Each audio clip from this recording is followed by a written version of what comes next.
Assalamualaikum warahmatullahi wabarakatuh. Perkenalkan, saya Trinadia Emoleva, NIM 85777110003, program studi S1 PGSD. Kali ini saya akan mempresentasikan tugas 3, yaitu mata kuliah pembelajaran matematika SD. Dosen tutor Bapak Eko Arianto MPD, Universitas Terbuka.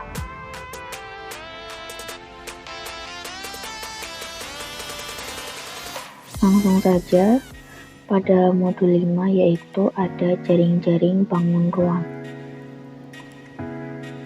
Pada KB 2, jaring-jaring bangun ruang. A. Jaring-jaring kubus dan balok. B. Jaring-jaring limas. C. Jaring-jaring prisma. D. Jaring-jaring tabung dan kerucut. Dan E. Jaring-jaring bidang banyak beraturan.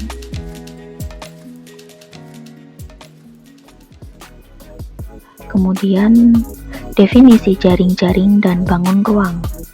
Jaring-jaring adalah suatu bentuk jaring yang dapat dibentangkan menjadi suatu bangun ruang. Sedangkan bangun ruang adalah bangun geometri yang memiliki 3 dimensi, yaitu panjang, lebar, dan tinggi. Ciri-ciri jaring-jaring bangun ruang. 1. Dapat dibentangkan. Jaring-jaring bangun ruang dapat dibuka dan dibentangkan menjadi suatu bidang datar. Yang kedua yaitu terdiri dari sisi. Jaring-jaring terdiri dari sisi-sisi yang membentuk suatu bangun ruang. Jadi, jaring-jaring bangun ruang adalah bentuk 2 dimensi yang berupa gabungan dari beberapa bangun datar yang dapat disusun menjadi sebuah bangun ruang tertentu, atau pola yang terbentuk dari gabungan bangun datar yang menyusun suatu bangun ruang. Dalam artian lain, jaring-jaring bangun ruang merupakan pembelahan sebuah bangun ruang yang berkaitan dan jika disatukan menurut sisi-sisinya akan terbentuk bangun ruang. Next, jadi di sini ada contoh gambar, yaitu macam-macam jaring bangun ruang. Yang pertama itu ada kubus. Ciri-ciri dari jaring kubus yaitu terdiri dari 6 buah persegi. Semua perseginya memiliki ukuran yang sama. Jika dilipat akan membentuk sebuah bangun ruang yaitu kubus. Yang kedua itu adalah balok. Balok sendiri terdiri dari 6 buah persegi panjang. Terdapat 3 sisi yang kongruen. Jika dilipat akan membentuk balok.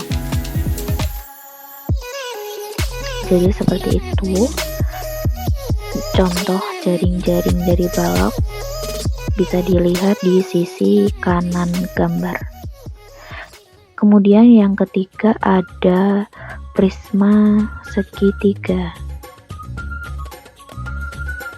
Ciri-ciri jaring-jaring prisma segitiga sendiri yaitu terdiri dari 2 buah segitiga kongruen, terdiri dari 3 buah persegi panjang. Jika dilipat akan membentuk prisma segitiga. Kemudian yang keempat ada prisma segi 5. Ciri-ciri dari prisma segi 5 yaitu 2 buah segi 5 merupakan alas atas dan alas bawah prisma. Kemudian 5 buah persegi panjang merupakan sisi tegak prisma, yaitu jaring-jaringnya sendiri ada 2 buah segi 5 kongruen dan 5 buah persegi panjang. Dihubungkan segi 5 dan persegi panjang, susun persegi panjang di sekeliling segi 5 sehingga membentuk pola-pola jaring. Kemudian yang kelima ada tabung. Tabung sendiri memiliki volume, diameter, dan luas permukaan. Jenis-jenis tabung sendiri yaitu berongga atau bisa pejal, tabung yang seluruh bagiannya padat. Kemudian yang keenam ada piramida segitiga. Alasnya berbentuk segitiga, sisi tegaknya berbentuk segitiga, tinggi piramida, jarak tegak lurus dari puncak ke bidang alas, rusuknya garis potong antara dua sisi, titik sudutnya, titik pertemuan antara tiga rusuk. Lanjut, yang ketujuh ada piramida segi empat. Piramida sendiri sering disebut limas segi empat, yang ciri-cirinya alas berbentuk segi empat, bisa persegi panjang, belah ketupat, dan lain-lain. Sisi tegaknya berbentuk segitiga, tinggi piramida, jarak tegak lurus dari puncak ke bidang alas, rusuknya garis potong antara dua sisi, titik sudut, pertemuan antara tiga rusuk. Lanjut, kemudian yang kedelapan yaitu ada piramida segi 5. Ciri-ciri piramida sendiri, alas berbentuk segi 5, sisi tegak berbentuk segitiga, tinggi piramida, jarak tegak lurus dari puncak ke bidang alas, rusuk, garis potong antara dua sisi, dan titik sudut, titik pertemuan antara tiga rusuk. Kemudian yang terakhir ada kerucut.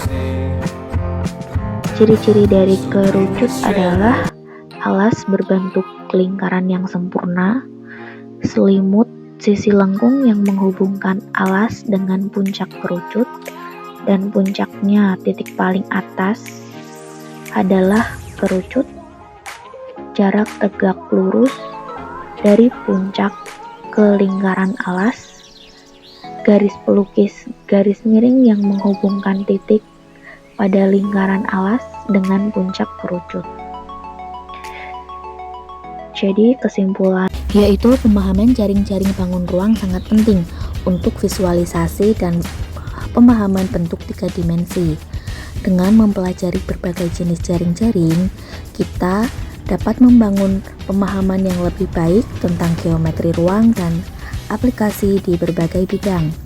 Kemampuan untuk mengidentifikasi dan menggambar jaring-jaring merupakan keterampilan kunci dalam geometri. Sekian video tugas 3 presentasi. Saya ucapkan banyak terima kasih yang sudah menonton.